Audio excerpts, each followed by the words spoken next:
let's just get this out of the way. Was it a hard decision to stay, considering all that was going on, and how long did you have to think about it? I thought about it for a little bit in December. Thought that was what I wanted to do briefly, and then I just kind of realized that I like simplicity a lot. It's simple, it's easy. Clemson's an amazing place, so I was like, why would I ever want to leave something like this? Even though it was amazing to play for him for 2 years, it's a great experience. Not many people get to do that, get to play for their father on the Division I stage, but I had a great 2 years with him, and it was just, this is my place to stay.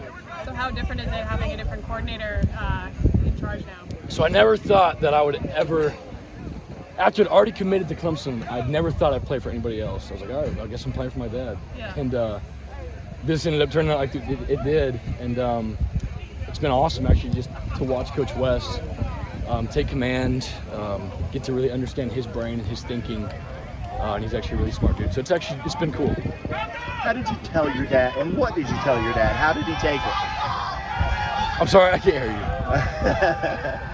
All right, T-Bone, how did you tell your dad? How did he take it? He was definitely not pressuring me in any way.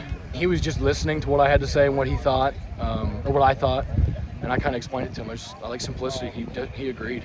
There's no need to complicate your life at this age. So when you said you initially thought that's what you wanted to do, where did that realization come from? What made that decision for you to stay? I had talked to Coach Sweeney, and he was like, well, what are you going to do? And I'm like, I guess I'm going to stay. And so I had kind of told him that, but I didn't really mean it. And then I kind of paused for a while. It took a couple of days, and just like all these people here, the staff, and the whole program itself is just built on being for the players. And it's no desire for me to leave this at all.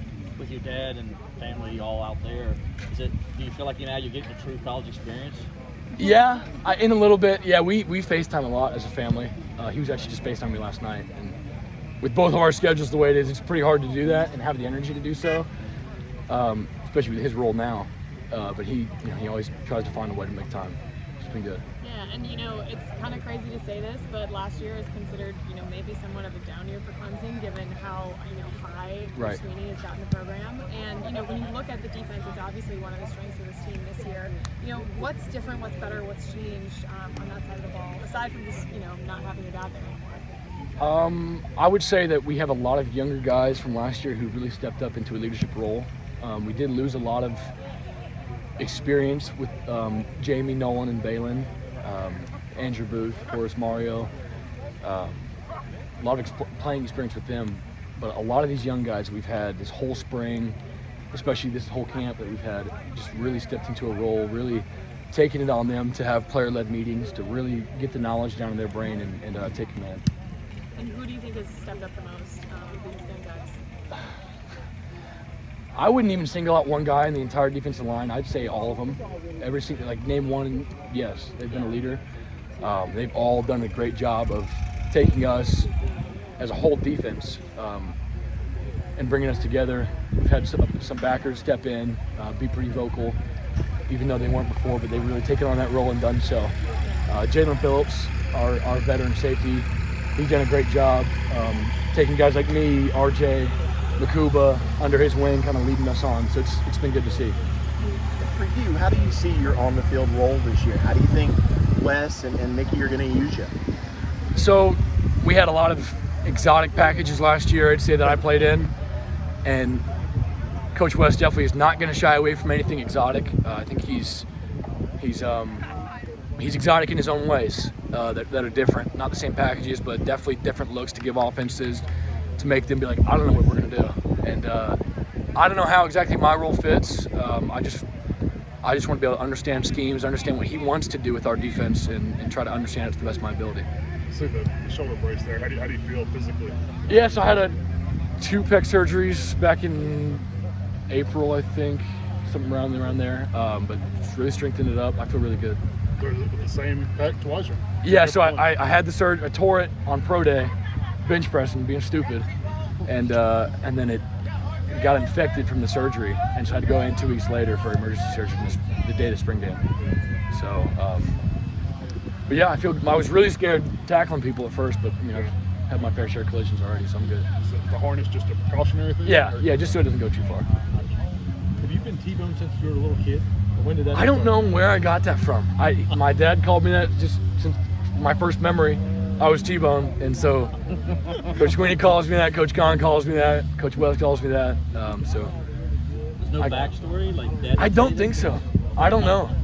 I really don't. I don't think there's anything. Your years of playing quarterback at Daniel, how has that served you as a DB now? I think it gave me somewhat of an idea how offenses are structured and how quarterbacks go through progression reads, what they're looking for pre-snap, post-snap. I think that gave me a little bit of an advantage. Quarterbacks trying to lick you off and stuff. It's like, I know you're looking here because you want me to go there so you can throw it here. And kind of just uncovering a story of what they're trying not to tell you is what it gave me. So it may help you get into the opposing quarterback's brain Exactly. head a little bit, right? Yes, sir. Last year, DJ's accuracy was a little, he struggled, obviously. Have you noticed an uptick in his accuracy this fall? I've seen just a lot of confidence from him. I've seen that. I've seen a guy. He's my roommate, and ever since he got here, he's just been this poised, controlled, quiet, calm kid. And everything that happened last year, he's the exact same person on and off the field. Treated people the exact same way. Never had a come home and start breaking stuff. He was always this unbelievably calm dude who was just poised, thankful, grateful, and just a great dude. And so, to answer your accuracy question, yeah, he's just done a tremendous job. So is there a different level of intensity from your dad to Wes out there on the practice field? I would say some ways, but not necessarily. He still demands excellence from you. He does a great job of it, of getting fight from his players because we love him and we love fighting for him and understanding his scheme, and he does a great job of explaining stuff to us. So what went into the number change in line 24 specifically? I wore 24 in high school, and I was waiting until Nolan left. He stayed for next year, so had to be 12 for 2 years instead of 1. Gotcha.